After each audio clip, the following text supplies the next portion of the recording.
శ్రీమాత్రే నమః. ఓం శ్రీ గురుభ్యో నమః. నమస్తే అండి, నేను మీ రామకృష్ణ హాన్, ఆస్ట్రో న్యూమరాల్స్ని. అందరూ ఎలా ఉన్నారు? సరిగ్గా ఈ రోజు గుర్తుంచుకోండి, ఎంతో అద్భుతమైనటువంటి కాలమానంలోకి అడుగుపెట్టబోతున్నారు. ఈ రోజు నుండి మీ యొక్క జాతక కుండలి, జాతక చక్రంలో చాలా అద్భుతమైనటువంటి మార్పులు గోచరిస్తున్నాయి. తద్వారా ఏంటంటే మీరు ఈ సంవత్సరం నుండి, ఈ నెల నుండి మట్టిని ముట్టిన బంగారంగా మారబోతుంది. అంటే గమనించవలసినటువంటి విషయం ఏంటంటే, మనకు ఏప్రిల్ 9వ తారీఖు నుండి కొత్త సంవత్సరం అనేది కూడా మొదలైంది. ఈ కొత్త సంవత్సరం అనేది కూడా మనకు శోభకృతు నామ సంవత్సరం నుండి క్రోధి నామ సంవత్సరంలోకి మనం ఎంటర్ అయ్యాము. ఇక నుండి నేను చెప్తున్నటువంటి 4 రాశులు, 1 కన్యా రాశిలో జన్మించినటువంటి వారు, 2 కర్కాటక రాశిలో జన్మించినటువంటి వారు, 3 వృషభ రాశిలో జన్మించినటువంటి వారు, 4 ధనుస్సు రాశిలో జన్మించినటువంటి వారు. సరిగ్గా ఈ యొక్క రోజు నుండి ఈ 4 రాశుల వైభవం అనేది కూడా అసలు కళ్ళు మిరుమిట్లు గొలిపేలాగా వాళ్ళు సంపాదన పరలో పోతున్నారు.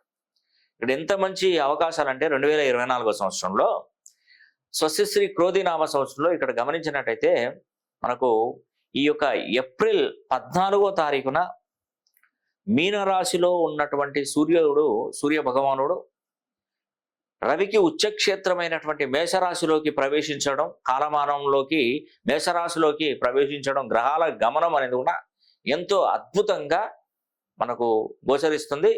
ఈ మేషరాశిలోనే ప్రజెంట్ ఇప్పుడు గురువు ఉన్నాడు.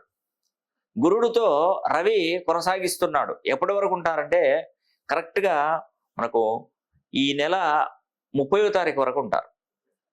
తర్వాత నెక్స్ట్ 1వ తారీఖు నుండి మేషంలో ఉన్నటువంటి గురుడు వృషభ రాశిలోకి ప్రవేశించబోతున్నాడు. వృషభ రాశిలోకి ప్రవేశించినప్పుడు వృషభ రాశి వారికి నర్మదా నది పుష్కరాలు మొదలవుతాయి. నర్మదా నది పుష్కరాలు ఈ నర్మదా నది ఎక్కడుందంటే మధ్యప్రదేశ్లో ఉంది. నర్మదా నది అంటే చాలా అద్భుతమైనటువంటి పవర్ఫుల్ నది. ఇది ఓంకారేశ్వరుడు. ఎక్కడంటే ఓంకారేశ్వరుడు మధ్యప్రదేశ్లో, ఇక్కడ జ్యోతిర్లింగ క్షేత్రం, ఓంకారేశ్వర స్వామి జ్యోతిర్లింగ క్షేత్రం. ఆ యొక్క పరిసర ప్రాంతాలలోనే ఈ పరివారహ ప్రాంతాలు అయినటువంటి నదీ తీరం, ఈ నర్మదా నదీ తీరం ఒడ్డునే జ్యోతిర్లింగ క్షేత్రం వెలిసింది. అదే టైంలో ఈ 1వ తారీఖు నుండి అక్కడ నుండే మనకు నర్మదా నది పుష్కరాలు మొదలు. ఇది కాలమానం ప్రకారం 12 రోజులు ఉంటాయండి పుష్కరిణి. ఇది ఎక్కువగా ఉపయోగపడేటువంటి ఎవరికి, ఏ రాశి వారికి ఎక్కువగా ఉపయోగపడుతుంది అంటే వృషభ రాశి వారికి అసలు మామూలుగా ఉండదండి. వృషభ రాశి వారికి ప్రతి రాశికి ఒక పుష్కరం వస్తుందండి. గత సంవత్సరంలో మేషరాశిలోకి గురుడు ప్రవేశించినప్పుడు మనకు గంగానది పుష్కరాలు మొదలయ్యాయి. మీనరాశిలోకి ప్రవేశించినప్పుడు ప్రాణహిత నది పుష్కరాలు మనకు వచ్చాయి. ఇలా ప్రతి ఒక్క నది, ప్రతి ఒక్క రాశికి కూడా ఒక్కొక్క నదిలో పుష్కరాలు మొదలవుతూనే ఉంటాయి. కాబట్టి ఈ వృషభ రాశి వారు మాత్రం ఖచ్చితంగా ఆ పుష్కర స్నానం చేయవలసిందే, పుష్కర నది స్నానం చేయవలసిందే. ఒకవేళ వీలు కాకపోతే నేను మే 10వ తారీఖున లక్ష్మీ కుబేర హోమం అనేది కూడా నేను తలపెట్టబోతున్నాను. ఈ లక్ష్మీ కుబేర హోమం జరిపించేటప్పుడు నేనేం చేస్తానంటే ఆ యొక్క నర్మదా నది జలం అనేది కూడా నేను పట్టుకొస్తాను.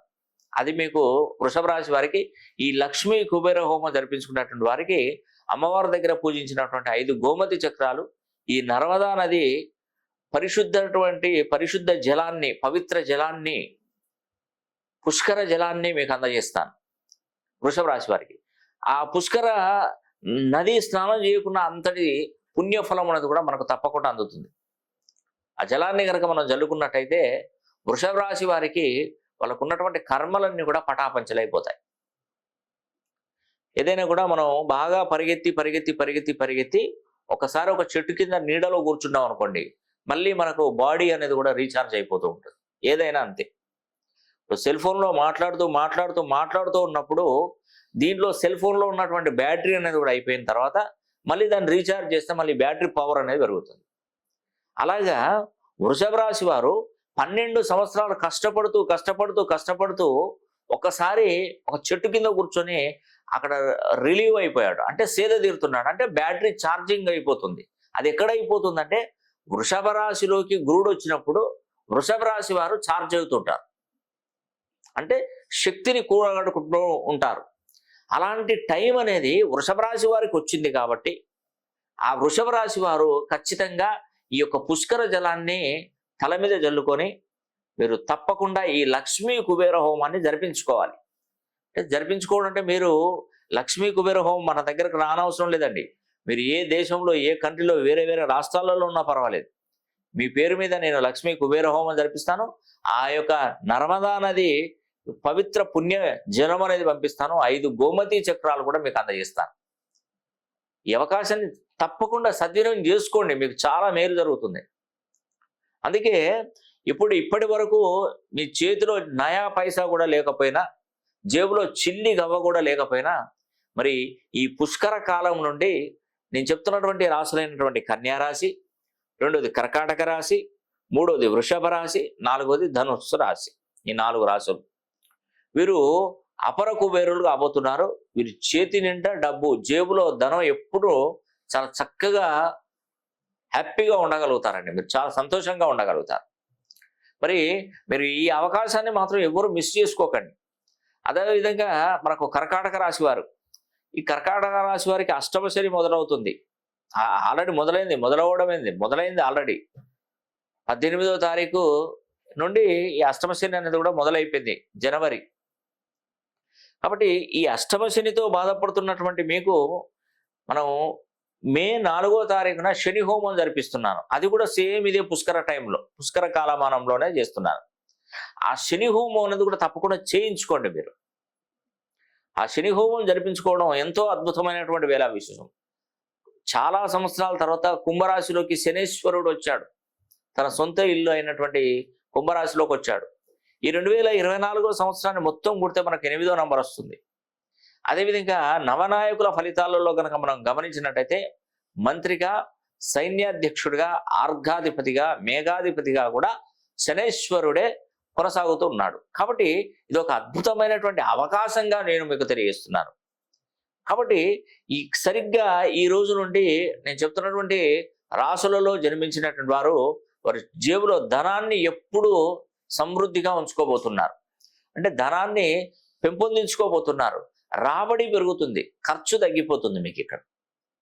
అందుకే ప్రతి ఒక్కరికి పేరున నేను తెలియజేసేందంటే, మీ పేరులో ఉన్నటువంటి సంఖ్యాబలాన్ని మినిమము 270 డిగ్రీస్ నుండి 360 డిగ్రీ కోణంలో కనుక మీ పేరును బలాన్ని పెంచుకోగలిగితే చాలా అదృష్టం అనేది కూడా మిమ్మల్ని ఎప్పుడు కూడా వెంటాడుతూనే ఉంటుందండి. అందుకే కన్యా రాశిలో పుట్టిన, కర్కాటక రాశిలో పుట్టిన, వృషభ రాశిలో పుట్టిన, ధనుస్సు రాశిలో పుట్టిన, ధనుస్సు రాశి వారికి మొన్ననే రీసెంట్గా ఏలినాటి శని అనేది కూడా పూర్తయిపోయింది. పోతూ పోతూ శనీశ్వరుడు అనుగ్రహాన్ని మీకు ప్రసాదించాలి అంటే ఖచ్చితంగా ఈ శనైశ్వరుని హోమం అనేది కూడా తప్పకుండా మీరు కూడా జరిపించుకోండి. అది మీకు చాలా చాలా వేళ విశేషం, మంచి డెవలప్మెంట్ అని కూడా మీకు తప్పకుండా అందుతుంది. కాబట్టి ఈ అవకాశాన్ని ప్రతి ఒక్కరూ సద్వినియోగం చేసుకోవాలని కూడా నేను కోరుకుంటున్నాను. అదేవిధంగా నేను చూసేటువంటి పద్ధతులు నేమాలజీ, గ్రాఫాలజీ, సిగ్నేచరాలజీ, ప్రొనాలజీ, Indian western numerology, Indian western astrology, ప్రశ్నాశాస్త్రం, హస్తరేఖలు, గవ్వలు, తాళపత్ర గ్రంథాలు, ఇలా అన్ని విధాలుగా నేను పరిశీలన చేస్తానండి. కాబట్టి ఎలాంటి సమస్యకైనా ఖచ్చితమైనటువంటి పరిష్కార మార్గం అనేది మనకు న్యూమరాలజీలో, ఆస్ట్రాలజీలో దొరుకుతుంది. కాబట్టి మీ పేరును ఒకసారి మంచి సంఖ్యాబలంలోకి మీరు మార్చుకునే ప్రయత్నం చేయండి. అలా చేస్తే మీకు ఎవరితో ఎలాంటి ఇబ్బందులు కలగవండి. నేను చెప్తున్నాను కదా, ప్రతి ఒక్కరికి మనస్సు ప్రశాంతతగా ఉంచుకొని పేరులో బలాన్ని పెంచుకోగలిగితే, పేరులో మంచి బలాన్ని పెంచుకోగలిగితే మీకు మేలు జరుగుతుంది. మరి ఈ యొక్క నర్మదా నది పుష్కరాలు మొదలయ్యాయి. చక్కగా లక్ష్మీ కుబేర హోమం జరిపించుకోండి మే 10వ తారీఖున. అదేవిధంగా మే 4వ తారీఖున శనైశ్వరుని హోమం జరిపించుకోండి. ఇవన్నీ ఈ 2 హోమాలు కూడా నర్మదా నది పుష్కర కాలమానంలో జరుగుతున్నాయి. ఈ నర్మదా నది పుష్కర 12 సంవత్సరాల తర్వాత వస్తాయి. కాబట్టి ఇది ఒక అద్భుతమైనటువంటి వేళా విశేషం. 30 సంవత్సరాల తర్వాత శనైశ్వరుడు కుంభరాశిలోకి ప్రవేశించాడు.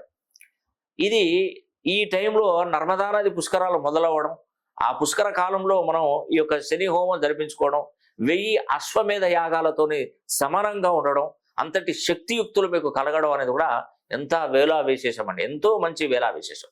కాబట్టి ఈ అవకాశాన్ని ప్రతి ఒక్కరు పేరు పేరున సద్వినియోగం చేసుకోవాలని కూడా మనస్ఫూర్తిగా కోరుకుంటూ సెలవు తీసుకుంటున్నాను. సర్వే జన సుఖినో భవంతు.